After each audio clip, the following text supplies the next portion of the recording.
সবাই গাইব, চলো। হরে কৃষ্ণ কৃষ্ণ কৃষ্ণ হরে হরে, হরে রাম রাম রাম হরে হরে। হরে কৃষ্ণ কৃষ্ণ কৃষ্ণ হরে হরে, হরে রাম রাম রাম হরে হরে। হরে কৃষ্ণ কৃষ্ণ কৃষ্ণ হরে হরে, হরে রাম রাম রাম হরে হরে। সবাই চলো, হরে কৃষ্ণ হরে হরে, হরে রাম রাম রাম হরে হরে, হরে কৃষ্ণ কৃষ্ণ কৃষ্ণ হরে হরে, হরে রাম রাম রাম হরে হরে।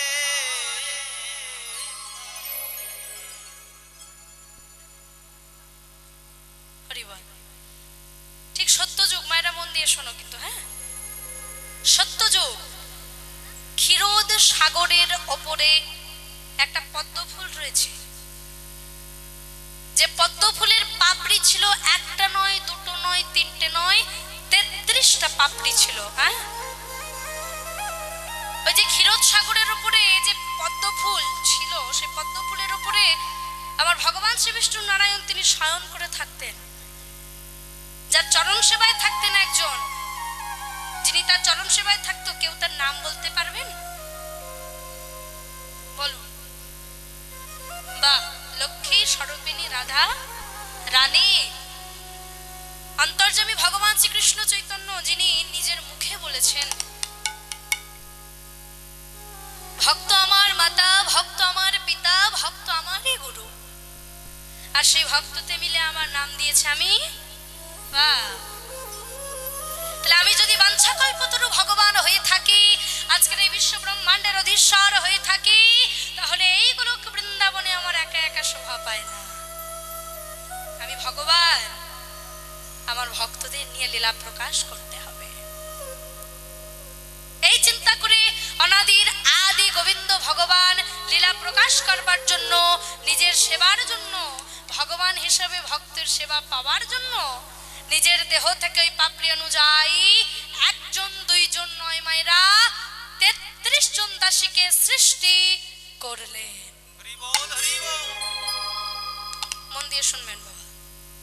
33 জন দাসীকে সৃষ্টি করে ওই পদ্ম ফুলের যে 33 খানা পাপড়ি ছিল, ওই 33টা পাপড়িতে 33 জন দাসীকে স্থান দিলেন, ঠাঁই দিলেন। এদিকে ওই 33 জন দাসীকে স্থান তো দিল বাবা, কিন্তু ওই যে ভক্ত ছাড়া ভগবান সইতে পারেন না। যার হৃদয়ে প্রেম আছে, যার হৃদয়ে ভক্তি আছে, সেই তো গোবিন্দকে লাভ করে বাবা, তাই না? নামি দামি মিষ্টান্ন ভান্ডার থেকে তুমি রোজ মিষ্টি এনে দাও, কিন্তু দেখা গেল কেউ একজন শুধু ভক্তি আর তুলসী পত্র দিয়ে গোবিন্দকে ভোগ লাগাচ্ছে, তার ভক্তি ভগবান পেল। কি মাঝখান থেকে মায়েরা উঠছে কেন? আচ্ছা আচ্ছা, ওই ঠাকুর পুজোর বাহানা দিয়ে আবার মাঝখান থেকে যেন চলে যাও না। এদিকে ওই যে আমি বলে গেলাম যে ভগবানকে ভক্তি দিয়ে লাভ করা যায়, অর্থ দ্বারা কোনোদিনও লাভ করা যায় না। তার অধ্যক্ষ প্রমাণ দুর্যোধন ভগবানকে আমন্ত্রণ করে বলল, হে কৃষ্ণ, আমি তো রাজার ছেলে, আমি রাজপুত্র, আমি তোমায় নিজে আদেশ করছি, তোমায় আমন্ত্রণ দিয়ে গেলাম, তুমি আমার গৃহে গিয়ে আগামীকাল মধ্যাহ্নে ভোজন করবে। অহংকার দেখালো, কিন্তু এটাও বলে দিল, তুমি তো কোনোদিন স্বর্ণ থালা স্বর্ণ বাটি দেখনি। মূর্খামি হয়ে গেল না? এখন মায়ের কাছে মাসির গল্প করছে, তাই না? এই বিশ্ব ব্রহ্মাণ্ডটাই যার, তাকে কিনা দুর্যোধন বলছে কোনোদিনও সোনার থালা দেখনি, সোনার বাটি দেখনি। আগামীকাল মধ্যাহ্নে তোমার ভোজনের আমন্ত্রণ রইল, গিয়ে ভোজন করে আসবে। অহংকার করলো। ভগবান চিন্তা করলো, বেশ বেশ তাই হোক, দেখি অহংকার যেতে নাকি ভক্তি। ভগবান পথে বেরিয়ে পড়লো দুর্যোধনের বাড়িতে যাওয়ার জন্য। আর ওইদিকে এক ভক্ত, যার একটা ঘরে ভগবানকে নিয়ে গিয়ে বসতে দেওয়ার মতো কোনো আসন ছিল, নাম ছিল তার বিদুর। ভগবানকে দেখতে পেয়ে বিদুরের মনে বড় বাসনা হলো, এই যদি সেই ভগবান, তবে আমি জানি তাকে দেওয়ার মতো আমার কাছে কিছুই নেই, তাও যদি একটা বার আমার গৃহে যেত কতই না ভালো হতো। কারণ আমার স্ত্রী, সে যে কৃষ্ণকে দেখার জন্য পাগল। একবার বলে দেখবো, অনুরাগিত। আস্তে আস্তে আস্তে মহাপ্রভু যিনি, সেই ভগবান শ্রীকৃষ্ণচন্দ্রের কাছে গিয়ে দাঁড়ালেন। প্রভু, কে তুমি? এই মধ্যাহ্নে হঠাৎ করে আমার স্মরণ নিলে যে? প্রভু, আমি জানি তোমাকে আমন্ত্রণ আমি করতে পারবো না, কিন্তু আমার এইটুকু চাওয়া, সে চাওয়া কি তুমি পূরণ করবে? কি চাওয়া তোমার? একটা বার তোমায় বলে দেখো।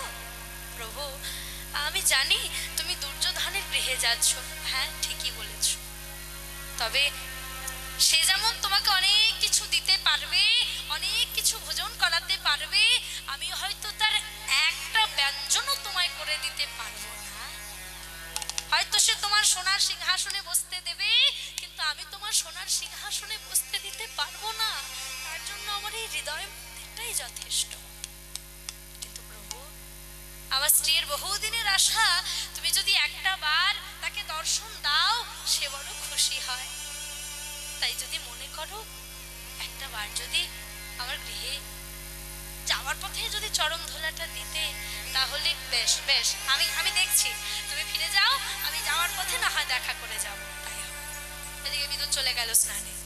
ওদিকে ভগবান পথে যেতে যেতে যেতে হঠাৎ করে চিন্তায় পড়ে গেছে, কি দুর্যোধন তো বড় অহংকার দেখিয়ে আমায় আমন্ত্রণ করেছিল, কিন্তু এই ভক্ত তো আমায় ভক্তি দ্বারা আমন্ত্রণ করেনি, সে তো আহ্বান করেছে।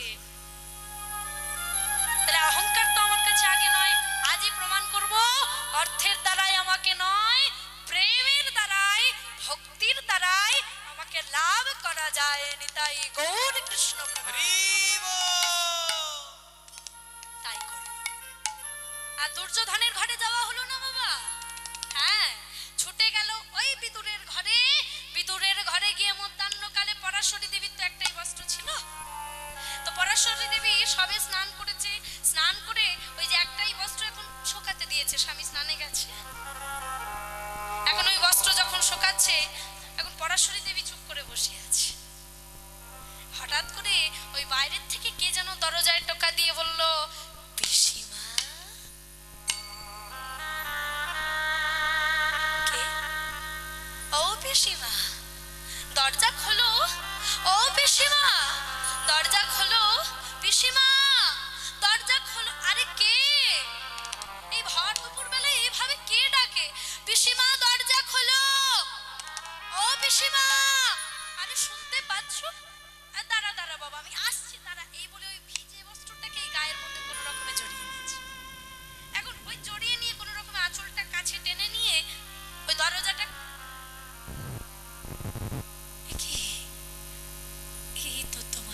আমার বড় চেনা লাগছে, তোমাকে কি আমি এর আগে কখনো দেখেছি? মনে হয় আমি তোমায় দেখেছি। তুমি কি আমি কৃষ্ণ? কৃষ্ণ? সত্যি সত্যি তুমি এসেছো প্রভু? হ্যাঁ, আজ আমি তোমার গৃহে মধ্যাহ্নে ভোজন করতে চাই, তাও আমার খুব ক্ষুধা পেয়েছে। মনে মনে চিন্তা করছে, এই রে স্বামী আজকে মাধু করিতে গিয়েছিল, আজও তো কিছু মেলেনি, কি দেবো আমি তোমায়? তুমি ওই দুর্যোধনের আমন্ত্রণ ফেলে এখানে কেন এলে প্রভু? মনে মনে পরাশরী চিন্তা করছে, মেয়ে তো, এখন বাড়িতে যদি কোনো অতিথি আসে দেখবেন বাড়ির পুরুষদের থেকে নারীদের একটু চিন্তাটা বেশি থাকে, কি দেব না দেব, কি ভাববে না ভাববে, চিন্তাটা বেশি থাকে।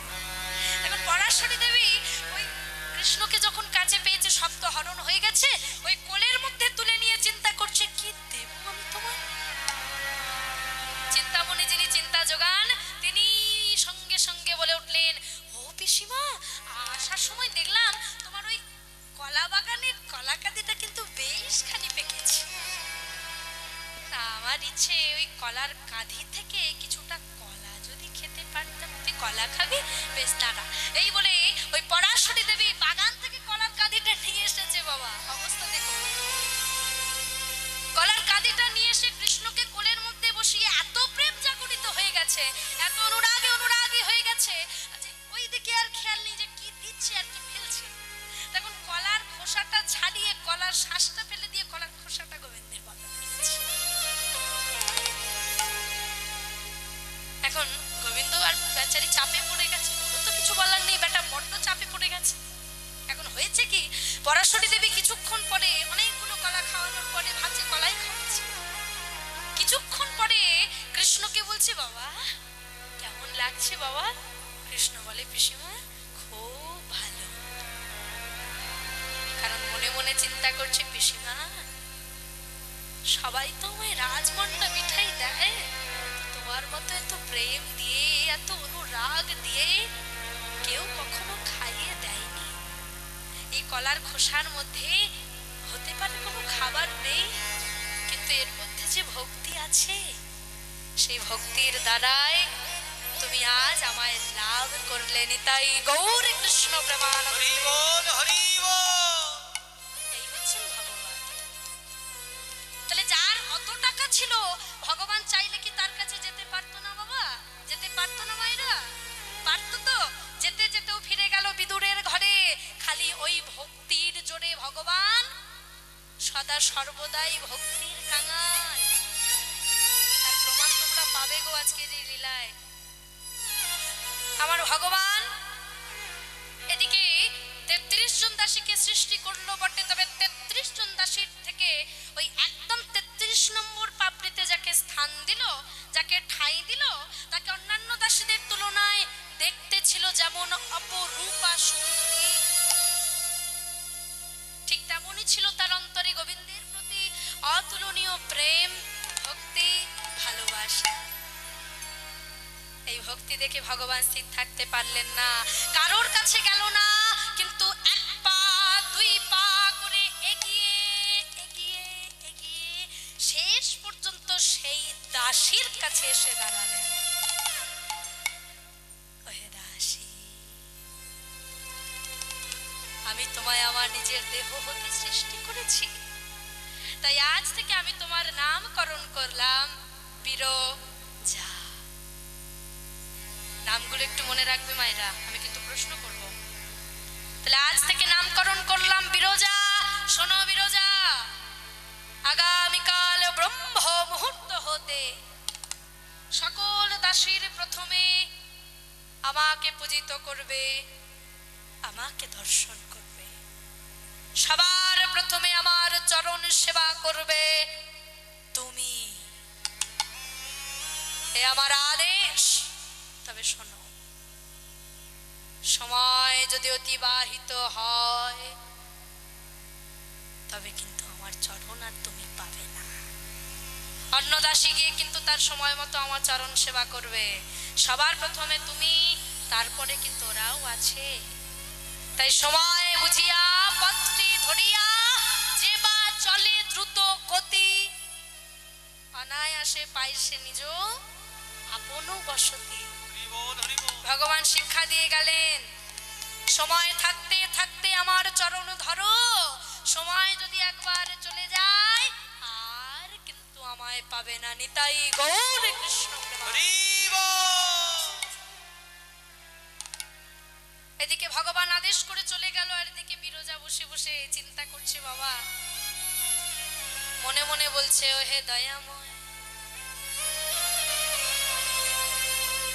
এ জগতে কত মুনি ঋষি ভক্ত তোমার জন্য বনে জঙ্গলে পড়ে থাকে, এ জগতে কত ভক্ত তোমায় পাওয়ার আসে বসে থাকে, কিন্তু হে দয়াময়,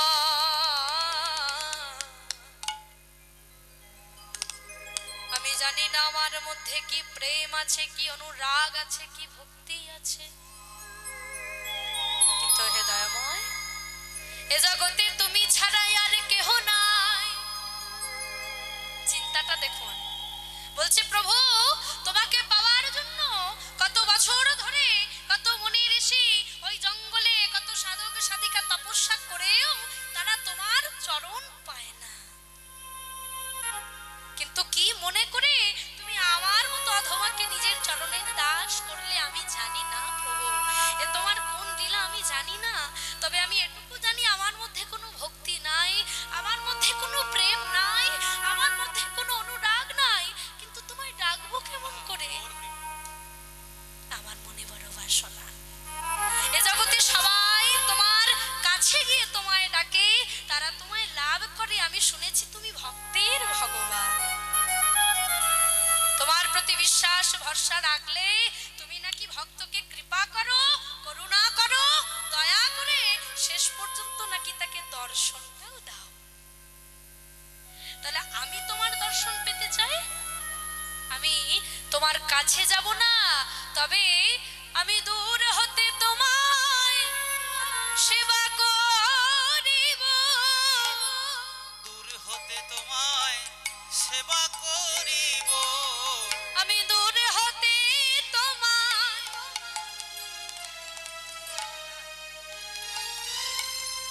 সেবা করিব, দূর হতে তোমায় সেবা করিব, তোমার চরণ পাওয়ার আশে আমি দূর হতে তোমায় সেবা করিব, ওগো রাধে দয়া করো বলে, দূর হতে চরণ সেবা করিব, ওগো রাধে দয়া করো বলে, দূর হতে চরণ সেবা করিব, ওগো রাধে দয়া করো বলে, দূর হতে চরণ সেবা করিব, ওগো রাধে দয়া করো বলে, আমি দূর হতে চরণ সেবা করিব, ওগো রাধে দয়া করো বলে, আমি দূর হরে কৃষ্ণ হরি হরি বল হরি বল। দূর হতে চরণ সেবা করিব, দূর হতে সেবা করিব,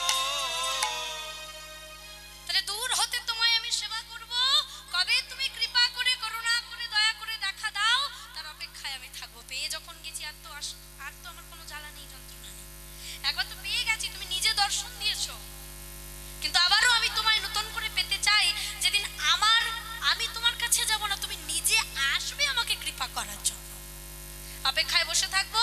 এই চিন্তা করে সারা রাত ধরে নিজেকে প্রস্তুত করে নিল বাবা। চিন্তা করো, এবার ধীরে ধীরে ধীরে যখন নিশি অবসান হয়ে প্রভাত হতে চললো, ওই প্রভাত কালে উঠে আর বিলম্ব না করে ক্ষীরোদে গিয়ে স্নান করে দেহ মন প্রাণ শুদ্ধ করে নিল, এবার শুদ্ধ বাসন পরিধান করে সুন্দর করে একটা মালা গেঁথে নিয়ে ওই পথ দিয়ে যাচ্ছে, আর বদনে গাইছে, কি গাইছে জানো মায়েরা? এসো আমরাও সকলে মিলে গাই, হরি বল, একটু বাহু তোলো তো, বাহ, সবাই গাইবো। ভজ গৌরাঙ্গ কহ গৌরাঙ্গ লহ গৌরাঙ্গের নাম রে, ভজ গৌরাঙ্গ কহ গৌরাঙ্গ লহ গৌরাঙ্গের নাম রে, সবার বাহু ওঠেনি, হরি বল, একটু পিছন দিক থেকে বাহু তুলে, আজ ভজ গৌরাঙ্গ কহ গৌরাঙ্গ লহ গৌরাঙ্গের নাম রে, একটু ধ্বনি, হরি গৌরাঙ্গ কহ গৌরাঙ্গ লহ গৌরাঙ্গের নাম রে, যে জানা গৌরাঙ্গ ভজে সে হয় আমার প্রাণ রে, যে জানা সে গৌরাঙ্গ ভজে সে হয় আমার প্রাণ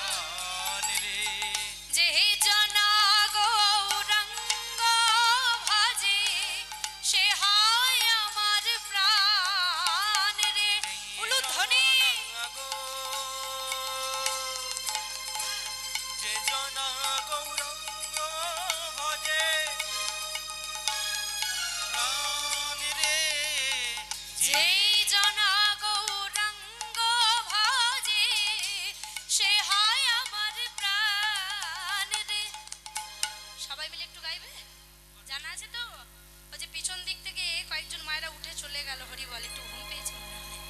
হরিবল। দেখি সবাই একটু বাহু তুলে বলবো, যেই জনা গো, একটু হেলে দুলে বা রঙ্গে ভজে হয় আমার প্রাণ রে। অতটা জোরে পেলাম না গো, কেন? আর একটু জোরে ভোল্টেজ বাড়াতে হবে। হরিবল, চলো একসঙ্গে, যেই জন রঙ্গে ভজে বাহ, আহা হরিবল।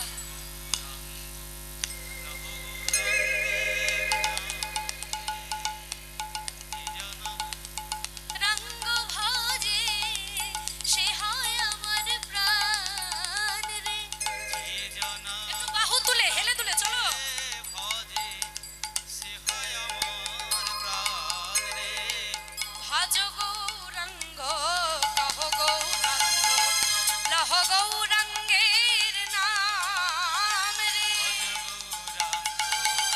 ভজ গৌরাঙ্গ কহ গৌরাঙ্গের নাম রে। যেই জনা গৌরাঙ্গ ভজে উলুধ্বনি সে হয় আমার প্রাণ রে। জোরে যে জনা গৌরাঙ্গ ভজে সে হয় আমার প্রাণ রে।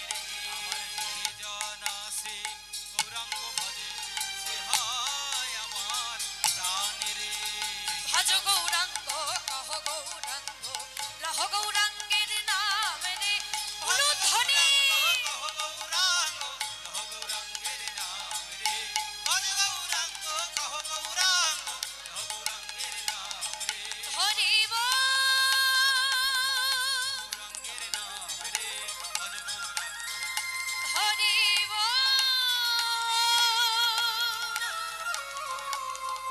হরিব।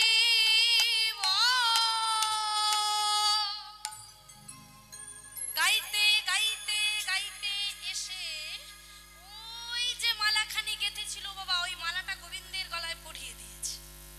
হ্যাঁ, গোবিন্দের গলায় পরিয়ে দিয়ে এখন গোবিন্দের থেকে কিছুটা দূরে গিয়ে ওই স্থানে বসে ধরিত্রী দেবীকে প্রণাম করে, বৃন্দা দেবীকে জল প্রদান করে, সূর্যদেবকে প্রণাম করে, ভক্তচরণে প্রণাম করে বললেন, আজ থেকে আমি ধ্যানে রত হলাম, তোমার অপেক্ষায় রইলাম, কবে তুমি আসো, আমি সেদিনে ধ্যান ভঙ্গ করব, তবে এসে তোমায় দেখা দিতেই হবে, সে যাই হয়ে যাক, এই স্থান ছেড়ে আমি উঠছি না। আজ ধ্যান তপস্যায় রত হলো, মগ্ন হলো, আর আমাদের মতো জীবকে বলছো, হে জীব তোমরাও জাগো, আর ঘুমায় থেকো না, আর কত ঘুমাবে, এবার জাগো, জেগে উঠে বাড়ির সমস্ত কাজ করে গোবিন্দের মন্দিরটা মার্জন করে, হৃদয় মন্দিরটাও মার্জন করো, নিজে স্নান করে শুদ্ধ বসন পরিধান করে কোনো দিকে মন না দিয়ে গোবিন্দের গলায় মালা পরিয়ে তাকে স্নান করিয়ে সুন্দর করে প্রদীপ প্রজ্বলিত করো, করে তার কাছে গিয়ে নিজেকে একসঙ্গে মিলিয়ে ফেলো, মিশিয়ে ফেলো, তাকে আর ভিন্ন করে রেখো না, কারণ এই সংসারের চাপে আমাদের তার কাছে যাওয়ার সময় হয় না বাবা, তাই তো আমরা সংসারের দোহাই দিই, আমরা বলি ছেলে মেয়েকে সামলাতে সামলাতে গোবিন্দের কাছে যাওয়া হলো না, আমরা বলি সংসারের কাজ করতে করতে দিন শেষ হয়ে যায়, আর গোবিন্দের কাছে যাবো কখন, তাই না? কিন্তু এই ব্রহ্ম মুহূর্তে নিত্য নিত্য উঠতে বললো, হ্যাঁ গো মায়ের, একটা দামোদর মাস চলছে, ব্রত মাস। আচ্ছা, এই ব্রত মাস কতজন পালন করছো একটু বাহু তুলে দেখাও, কতজন করছো ব্রত, একটু বাহু তুলে দেখাও। এত কমজন, আর কেউ করেনি? একটু বাহু তুলে দেখাতে হবে কতজন করেছে।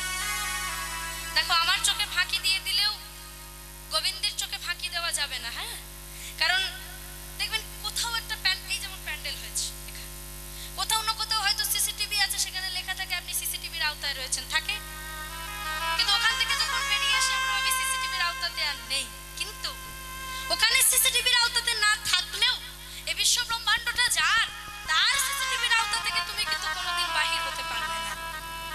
তুমি মনে করছো আমি ঘরের মধ্যে আছি, লাইটগুলো অফ করে দিয়েছি, অফ করে আমি শুয়ে পড়েছি, আর কেউ নেই, পুরো ঘর অন্ধকার, কিন্তু ভগবানের চোখ এমন চোখ বাবা, আর ওই চিত্রগুপ্তের এমন হাত যে কোনো পাপ তার হাত থেকে বাইরে যাবে না, সব ওই খাতার মধ্যে এগ্রিমেন্ট করা হচ্ছে। হরিবল।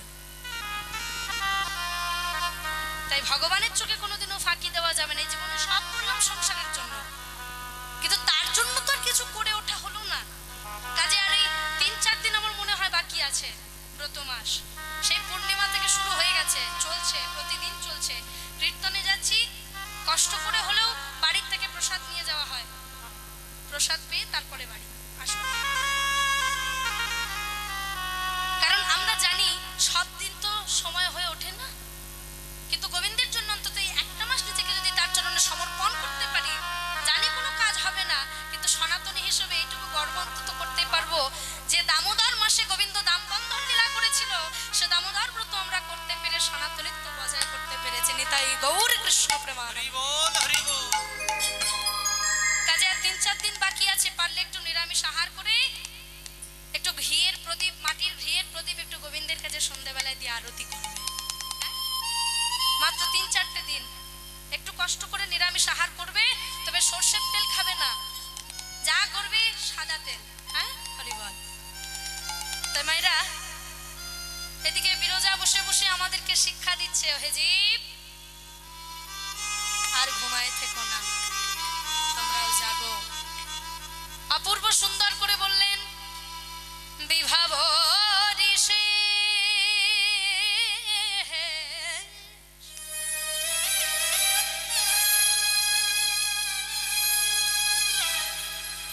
আলোক প্রবেশ,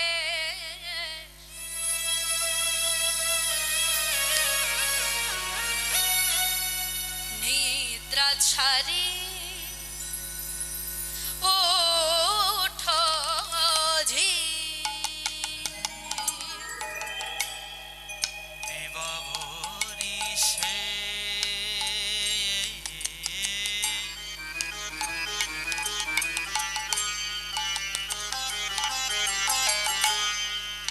আলোক প্রবেশ,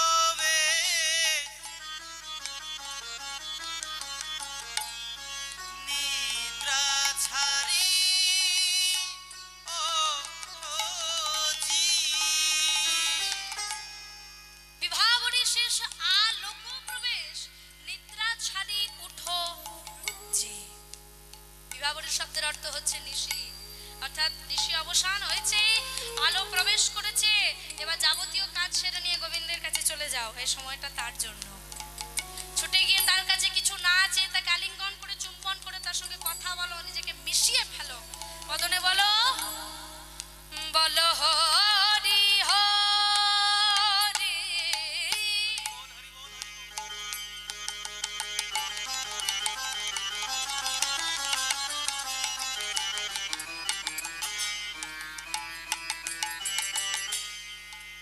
মুকুন্দ মুরারি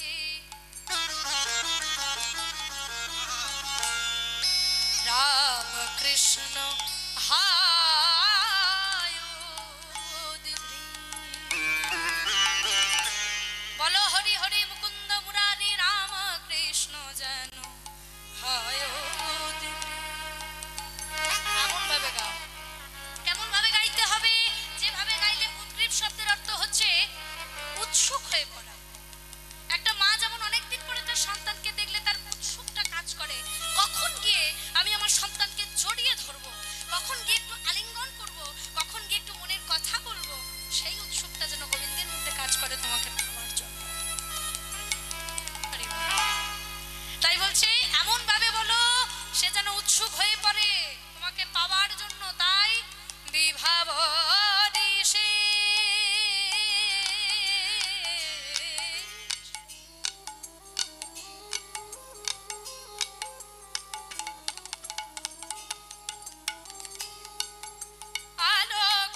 ছাড়ি নিদ্রা ছাড়ি নিদ্রা ছাড়ি ওঠো জি।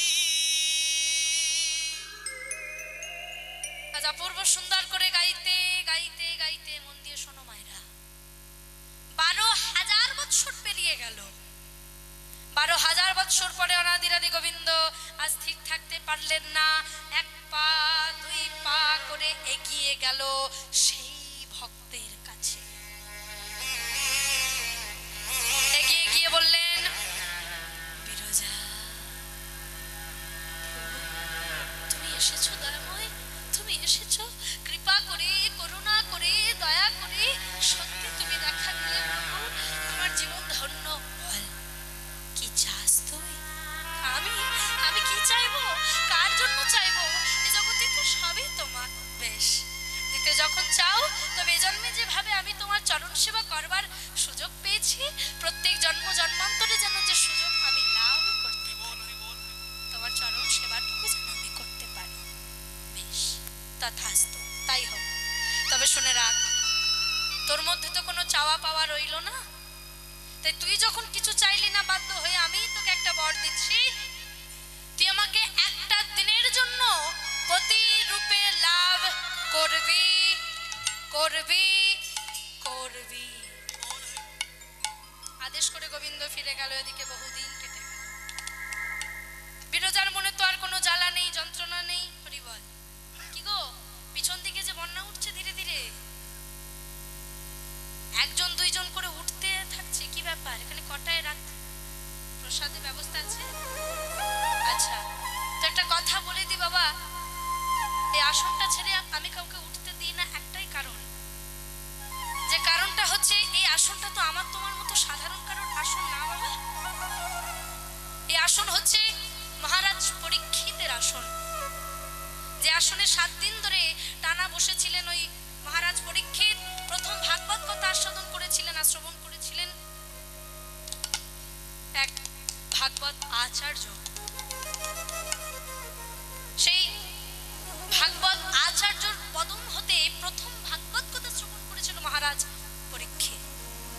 কাজে এই আসনটা সাধারণ কোনো আসন নয়, যে আসনে বসে পরীক্ষিত নিজের প্রাণটা পর্যন্ত পুনরায় ফিরে পেল, সেই আসনে তোমরা বসে আছো। তাই একটা কথা আমি কমিটির প্রত্যেকের কাছে অনুরোধ করে জানাবো, আগামী বছর থেকে, এবছর যা করেছো করেছো, আগামী বছর থেকে যতক্ষণ না পর্যন্ত কীর্তনটা কমপ্লিট হচ্ছে ততক্ষণ পর্যন্ত প্রসাদের ব্যবস্থা করো না। কারণ আমরা মানুষ তো, আমরা যেহেতু বাঙালি, আমরা খেতে ভালোবাসি বাবা।